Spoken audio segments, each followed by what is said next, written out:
మరి ఇవాల్టి celeb special లో మన గెస్ట్ అనుశ్రీ అండి. మరి అనుశ్రీ ఎలాంటి టేస్టీ వెరైటీ చేస్తారో ఇప్పుడు చూద్దాం.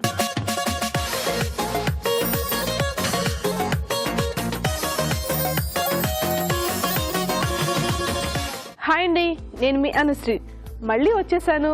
ఈ వీక్ లో మన జస్ట్ మినిట్ సెగ్మెంట్ లో ఈ రోజు చేయబోతున్న వంట ఏంటో తెలుసా?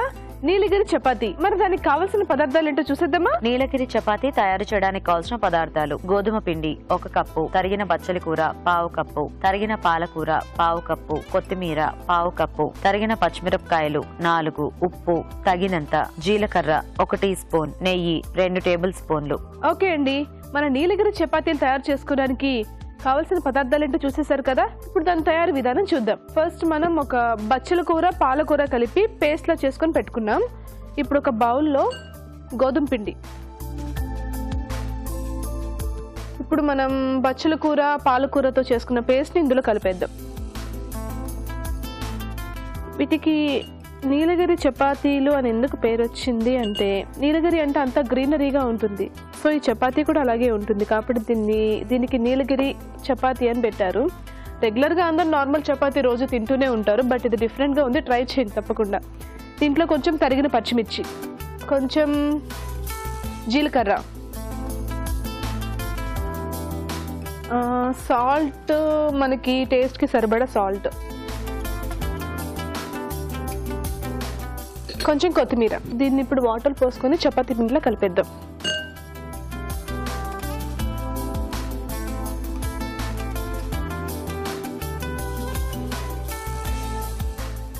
యాక్చువల్గా చపాతీ అందరూ తింటూనే ఉంటారు కామన్గా, బట్ ఇది ఆకుకూరలతో చేస్తున్న చపాతీ.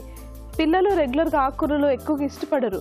అలాంటి వాళ్ళకి ఇది అంటే వాళ్ళకి తెలియని కూడా తెలియదు ఆకుకూరలతో చేస్తున్నాము అని, బట్ వాళ్ళకి తెలియకుండా చేసి ఇలా వాళ్ళకి టేస్ట్ చూపిస్తే డెఫినెట్గా దీన్ని వదలరు. డెఫినెట్గా చాలా చాలా బాగుంటుంది. ఇది చూడడానికి కూడా చాలా కలర్ఫుల్గా గ్రీనిష్గా ఉంది. పిల్లలు చాలా అంటే నాకు తెలిసి ఇష్టపడతారు, డెఫినెట్గా ఇష్టపడతారు కలర్ కాంబినేషన్ కూడా చూసి. ఓకే అండి, చూసారుగా మనం చపాతీ పిండి కలిపేసుకున్నాం. చాలా కలర్ఫుల్గా ఉంది కదా, బాగుంటుంది, తినడానికి కూడా చాలా బాగుంటుంది. ఓకే, ఇప్పుడు దీన్ని మనం చపాతీ చేసుకుందాం.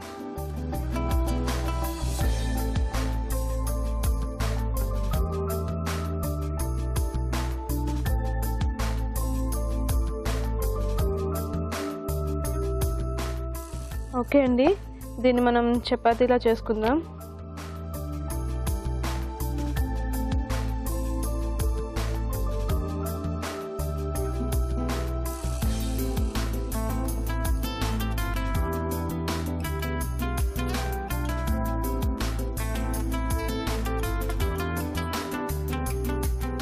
మనం చపాతీ రెడీ చేసుకున్నాము, ప్యాన్ పెట్టాము, హీట్ కూడా అయింది.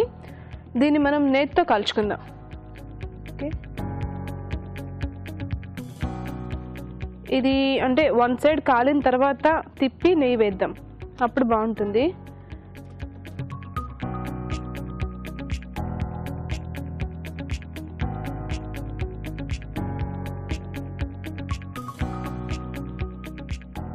స్వాతి చినుకుల్లో నా క్యారెక్టర్ వచ్చి one of the main lead and negative shade ఉన్న రోల్ అనమాట. యుఎస్ నుంచి వస్తాను, so first positive role, next అలా ఉండే కొద్దీ నెగిటివ్ షేడ్గా మారుతుంది. సో నాకు నేను చేసిన సీరియల్స్ అన్నింటిలో నాకు డిఫరెంట్ క్యారెక్టర్ చాలా బాగుంటుంది. డెఫినెట్గా చూడండి మీరందరు సీరియల్ని, స్వాతి చినుకులు. నేను శిఖరంలో చేసిన క్యారెక్టర్ అయితే డిఫరెంట్, దానికి అసలు కంపారిజేషన్ అనేది ఉండదు. చాలా సెంటిమెంట్ రోల్, సీరియల్ చేసిన రోజులు ఏడుస్తూనే ఉన్నాను. దీనికైతే చాలా డిఫరెంట్గా ఉంటుంది. అండ్ మనసు మమత ఆల్సో చాలా సెంటిమెంటల్ రోల్, అది కూడా యుఎస్ నుంచి వస్తాను, బట్ ఐఎమ్ వెరీ సెన్సిటివ్ దాంట్లో.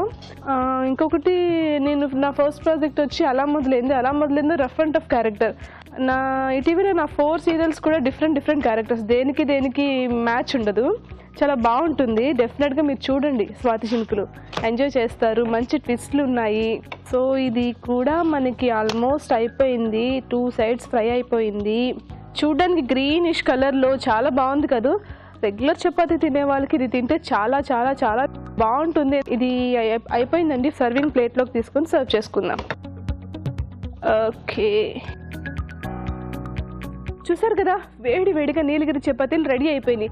దీన్ని నేను టేస్ట్ చేసే ముందు తయారీ విధానం ఇంకోసారి చూద్దాం. నీలగిరి చపాతీ తయారు చేసే విధానం. ముందుగా బచ్చలి కూర, పాలకూర కలిపి మిక్సీ పట్టి పేస్ట్ సిద్ధం చేసుకోవాలి. ఒక బౌల్లో గోధుమ పిండి, ఆకుకూరల పేస్ట్, తరిగిన పచ్చిమిరపకాయలు, జీలకర్ర, ఉప్పు, కొత్తిమీర వేసి కొద్దిగా నీళ్లు పోసి బాగా కలుపుకోవాలి. ఈ మిశ్రమాన్ని కొంచెం కొంచెం తీసుకొని చపాతీలా ఒత్తుకొని పెనంపై ఉంచి నెయ్యితో 2 వైపులా కాల్చుకోవాలి. అంతే, నీలగిరి చపాతీ రెడీ.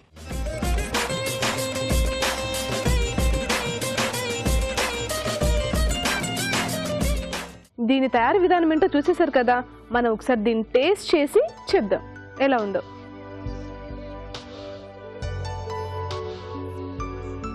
చాలా బాగుందండి. అంటే నేను చేశానని కాదు, నిజంగా చాలా బాగుంది. దీంట్లో ఆకుకూర ఫ్లేవర్, చపాతీ పిండి ఫ్లేవర్, ఎవ్రీథింగ్ చాలా చాలా చాలా బాగుంది.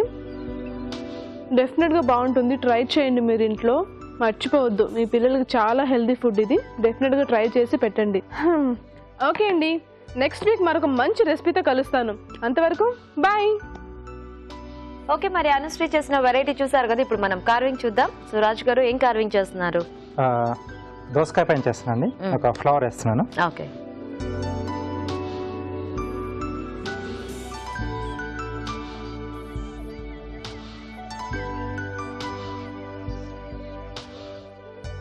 ఓకే. సో దీన్ని కొంచెం బార్డర్ లైన్ ఇస్తున్నానండి.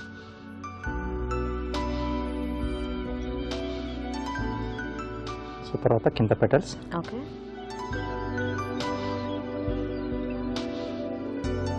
కొంచెం దీంట్లో ఆ డిజైన్ కాస్త కనిపించడం కొంచెం కష్టమే కదా, మనం గీసుకునేటప్పుడు కొంచెం, బట్ లుక్ బాగుంటుంది. సో కొంచెం ఇలా డార్క్ కలర్లో తీసుకున్నప్పుడు వెజిటబుల్ ఏదైనా.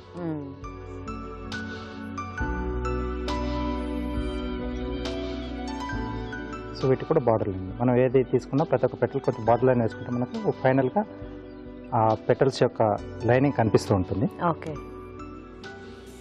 తర్వాత ఈ రెండింటి మధ్యలో ఉన్నది. సో దీనికి కూడా, సో వీటి కింద ఇంకొక పెటల్ ఇస్తున్నాను.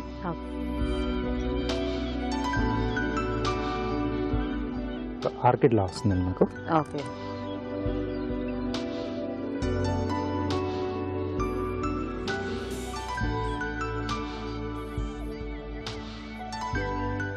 ఇక్కడ కూడా కొంచెం తీసేస్తున్నాను.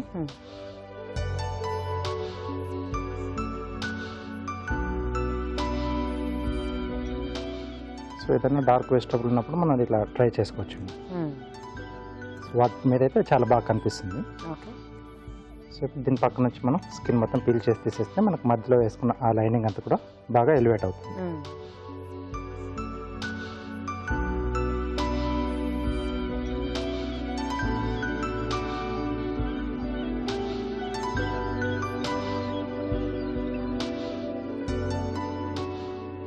సో కొంచెం జాగ్రత్తగా పెటల్స్ ఊడిపోకుండా తీసుకుంటే మనకు సో ఇలా డిజైన్ వచ్చేస్తుంది. బాగుంది, నైస్. ఓకే, మరి కార్వింగ్ కూడా రెడీ అయిపోయిందండి. ఇప్పుడు మనం చిట్కా చూద్దాం. ఇప్పుడు మీకోసం మరో చిట్కా. మనం కొన్ని రకాల కూరగాయలని ఫ్రిడ్జ్లో నిల్వ ఉంచుకుంటాము, కొన్ని ఫ్రిడ్జ్లో నిల్వ ఉంచకుండా బయటనే ఉంచుకుంటాం. అలాంటి వాటిలో ఉల్లిపాయలు, ఆలు రెండు ఉంటాయి. కానీ ఈ ఉల్లిపాయలు కానీ బంగాళదుంపలు కానీ రెండు ఒకే ప్లేస్లో ఉంచి కనుక నిల్వ ఉంచామనుకోండి, త్వరగా పాడైపోతాయి. కాబట్టి వీటిని సెపరేట్గా నిల్వ ఉంచుకోవడమే ఉత్తమం.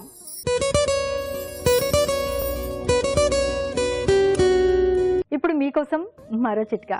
కాకరకాయ మన ఆరోగ్యానికి చాలా మంచిదన్న విషయం చాలా మందికి తెలిసిందే. కాకపోతే కాకరకాయ చేదుగా ఉంటుంది కదా అని అసలు ఎక్కువ మంది వండుకోవడానికి ఇష్టపడరు. ముఖ్యంగా మధుమేహులకు కాకరకాయ చాలా మంచి మందు.